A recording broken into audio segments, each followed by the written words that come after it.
ಒಂದು ಮರಣದ ವಾರ್ತೆ ನಿಮಗೆ ಸಿಕ್ಕಿದ್ರೆ ಇನ್ನಾ ಲಿಲ್ಲಾಹಿ ವ ಇನ್ನಾ ಇಲೈಹಿ ರಾಜಿಊನ್ ಅಂತ ನೀವು ಹೇಳಿ.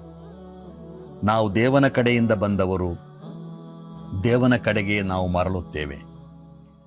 ಇನ್ನಾ ಲಿಲ್ಲಾಹಿ, ನಾವು ದೇವನ ಕಡೆಯಿಂದ ಬಂದವರು, ನಾವು ಯಾರು ಅರ್ಜಿ ಹಾಕಿ ಹುಟ್ಟಿದವರಲ್ಲ. ಇಂತಹ ಕಾಲದಲ್ಲಿ, ಇಂತಹ ಪ್ರದೇಶದಲ್ಲಿ, ಇಂತಹ ಒಂದು ಧರ್ಮದಲ್ಲಿ ಹುಟ್ಟಬೇಕಂತ ನಾವು ಯಾರು ಅರ್ಜಿ ಹಾಕಿ ಹುಟ್ಟಿದ್ದಲ್ಲ, ಅಥವಾ ಯಾರ ಮಗನಾಗಿ ಹುಟ್ಟಬೇಕೆಂಬುದು ನಾವು ತೀರ್ಮಾನಿಸಿದ್ದಲ್ಲ.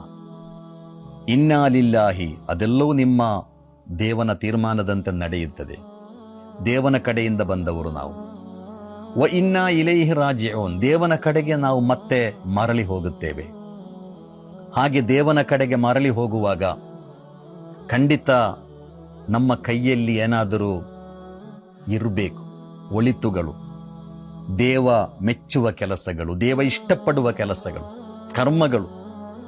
ದೇವನ ಬಳಿಗೆ ಮರಳಿ ಹೋಗುವಾಗ ಆ ಕರ್ಮಗಳೊಂದಿಗೆ ಮರಳಿ ಹೋಗಲು ನಮಗೆ ಸಾಧ್ಯ ಆಗಬೇಕು. ಅಂದರೆ ಕುರ್ಆನ್ ಕಲಿಸಿಕೊಡುವ ಜೀವನ ವಿಧಾನ ಅದು. ಬದುಕಿನಲ್ಲಿ ನೀವು ದೇವ ಮೆಚ್ಚುವ ಕೆಲಸಗಳನ್ನು ಮಾಡಬೇಕು. ದೇವ ಮೆಚ್ಚುವ ಕೆಲಸ ಮಾಡಿದ್ರೆ ನಿಮ್ಮನ್ನು ಮನುಷ್ಯರು ಮೆಚ್ಚುತ್ತಾರೆ, ನಿಮ್ಮನ್ನು ಈ ಸಮಾಜ ಮೆಚ್ಚುತ್ತದೆ, ನೀವು ಈ ಸಮಾಜಕ್ಕೆ ಅತ್ಯಂತ ಉಪಕಾರಿಗಳಾಗ್ತೀರ. ಆದ್ದರಿಂದ ಬದುಕಿನ ವಾಸ್ತವಿಕತೆಯನ್ನು ಅರ್ಥ ಮಾಡಿ ದೇವ ಮೆಚ್ಚುವ ಕೆಲಸಗಳನ್ನು ಮಾಡುವುದಾದರೆ, ಹಾಗೆ ನಾಳೆ ದೇವನ ಬಳಿಗೆ ಮರಳುವಾಗ ದೇವ ಇಷ್ಟಪಡುವ ಕರ್ಮಗಳೊಂದಿಗೆ ಮರಳಿ ಹೋಗಲು ಸಾಧ್ಯವಾಗುವುದಾದರೆ ಅದು ಖಂಡಿತವಾಗಿಯೂ ಬದುಕಿನ ವಿಜಯವಾಗಿದೆ, ಬದುಕಿನ ಯಶಸ್ಸಾಗಿದೆ.